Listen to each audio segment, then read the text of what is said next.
আজকে আমি তোমাদের সাথে দারুণ একটা রেসিপি শেয়ার করব। আশা করছি তোমাদের সবার ভীষণ ভালো লাগবে। তো আজকে আমার রেসিপি হলো গাছ কাঁঠালের কোপ্তা কারি। তো চলো দেখে নিই এই গাছ কাঁঠালের কোপ্তা কারি বানানোর জন্য কী লাগছে।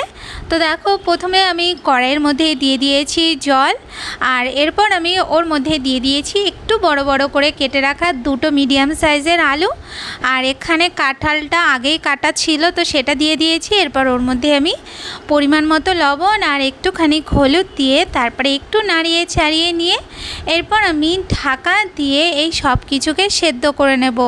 তো এই যে দেখো, প্রায় 10 থেকে 12 মিনিটের মধ্যে এটা সেদ্ধ হয়ে গেছে। এরপর আমি এটার থেকে জলটাকে ঝরিয়ে নেব। জলটা ঝরিয়ে নেওয়া হয়ে গেলে এরপর আমি ওর মধ্যে দিয়ে দেব কিছু মশলা। তো এখানে আমি দিয়ে দিচ্ছি একটুখানি গরম মশলা, দিয়ে দিচ্ছি পরিমাণ মতন একটু লবণ, আর এখানে আমি দিয়ে দিচ্ছি একটু লঙ্কার গুঁড়ো। এরপর আমি ওর মধ্যে দিয়ে দিচ্ছি একটু জিরের গুঁড়ো, দিয়ে দিচ্ছি একটু ধনে গুঁড়ো, আর দিয়ে দিচ্ছি 1 চামচের মতন একটু চিনি, আর এখানে আমি দিয়ে দিচ্ছি আদা রসুনের পেস্ট। আর দেখো, এখানে আমি দিয়ে দিচ্ছি 2 চামচের মতন বেসন। তো বেসনটা এখানটায় পরিমাণ বুঝে দেবে। এরপর আমি একটা ম্যাশারের সাহায্যে এই সব কিছুকে একটুখানি ম্যাশ করে নেব। তো এই যে দেখো, আমার সবটা ম্যাশ করা হয়ে যাওয়ার পর এরপর আমি হাত দিয়ে একটুখানি চটকে নিয়েছি। এরপর আমি হাতটা ধুয়ে নিয়ে হাতের মধ্যে হালকা একটুখানি তেল লাগিয়ে নিয়ে এরপর আমি ইঁচড়ের যে ব্যাটারটা রয়েছে সেই ব্যাটারটাকে আমি নিয়ে নেব। তারপর এরকম গোল গোল আকারের কোপ্তাকারের মতন করে নেব। তো এখানে তোমরা যেমন ইচ্ছা ছোট বড় সেরকম করে নিতে পারো। তো এই যে দেখো, আমাদের সব কোপ্তাকারিগুলো বানানো হয়ে গেছে। এরপর আমি কড়াইয়ের মধ্যে তেল দিয়ে তেলটা যখন মিডিয়াম গরম অবস্থায় থাকবে সেরকম অবস্থায় আমি এই কাঁঠালের কোপ্তাগুলোকে দিয়ে দেব। তারপর যখন একটু ভাজা হবে, মানে একটা সাইড একটু লাল লাল হয়ে আসবে, তখন আমি কোপ্তাগুলোকে উল্টে দিয়ে অপর সাইডটাও ভালো করে একটু ভেজে নেব। তো এই যে দেখো, এগুলো সুন্দর একটা লালচে লালচে কালার চলে এসছে। এরকম অবস্থায় যখন চলে আসবে তখন আমি এই কোপ্তাগুলোকে তুলে নেব।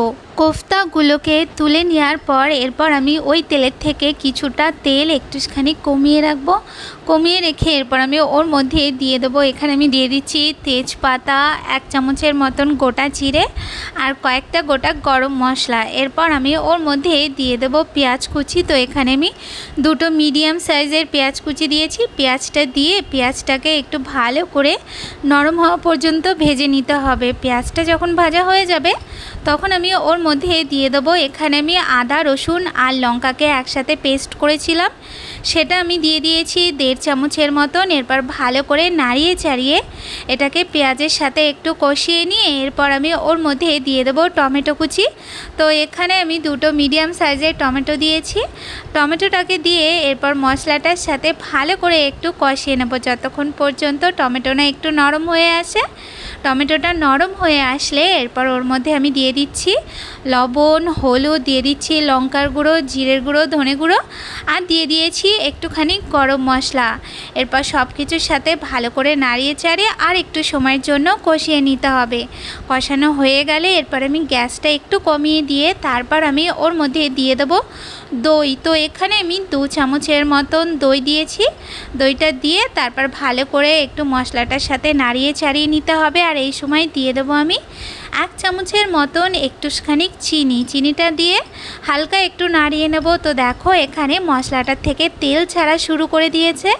এরকম অবস্থায় যখন আসবে তখন আমি ওর মধ্যে দিয়ে দেবো পরিমাণ মতন জল। জলটা দিয়ে তারপরে গ্রেভিটাকে ভালো করে একটুখানি ফুটতে দেব। যখন গ্রেভিটা ভালো করে ফুটে উঠবে তখন আমি ওর মধ্যে কাঁঠালের কোপ্তাগুলো দিয়ে হালকা হাতে একটু নাড়িয়ে চাড়িয়ে নিয়ে 5 থেকে 6 মিনিটের মতন একটু মিডিয়াম আঁচে রান্না করে নিতে হবে। 5-6 মিনিট রান্না করা হয়ে গেলে এরপর সবার লাস্টে একটু ঘি আর ধনেপাতা দিয়ে হালকা হাতে একটু নাড়িয়ে নিলেই আমাদের তৈরি হয়ে যাবে ইঁচড়ের কোপ্তা কারি। তো এই যে দেখো, আমাদের ইঁচড়ের কোপ্তা কারি একদম তৈরি হয়ে গেছে। এটা দেখতে কতটা সুন্দর হয়েছে আর খেতে কিন্তু ভীষণ ভালো। তো রেসিপিটা যদি তোমাদের ভালো লাগে তাহলে অবশ্যই তোমরা বানিও। লাইক, কমেন্ট, শেয়ার করতে ভুলো না। আজ তাহলে এই পর্যন্ত, দেখা হচ্ছে নতুন রেসিপির সাথে। টাটা।